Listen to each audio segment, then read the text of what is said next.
अरे अख्खा राजापूर सहित संपूर्ण कोकण म्हणतोय की रिफायनरी सारखा प्रदूषणकारी प्रकल्प आपल्याला नको आहे, पण हे महाशय हवंय. आणि मग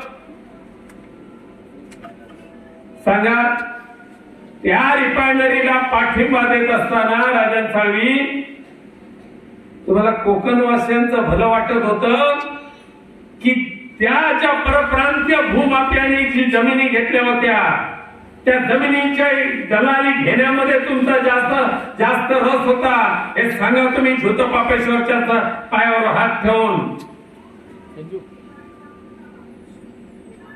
रिफायनरी करता ज्या परप्रांतीय भूमाफियांनी जमिनी घेतल्या त्यांच्याकडून 3.25 करोड रुपये दलाली घेणारा हा गद्दार आमदार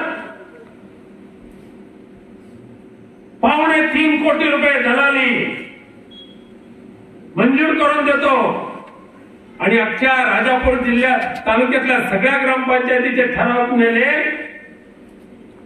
आणि उद्धव साहेबांसमोर ठेवले. उद्धव साहेबांनी विश्वास ठेवला, पण ज्या वेळेला उद्धव साहेबांना खरं कळलं त्यावेळेला स्वतः उद्धवजी त्या गिरमादेवी कोंडवर आले आणि त्या महिलांना सांगितलं की यांना तुम्ही शिवाय घालू नका, चूक असेल तर ती माझी चूक आहे आणि म्हणून ती चूक सुधारण्यासाठी मी तुमच्याकडे आलो. अरे स्वच्छ मनाचे आणि तेवढ्या स्वच्छ विचाराचे पक्षप्रमुख आम्हाला मिळाले, त्यांच्याशी बेईमानी करून तुम्ही ज्या गद्दार गटामध्ये गेलात त्या गद्दार गटाने एक पापाचं घडा तुम्हाला वाचायला सुरुवात केला.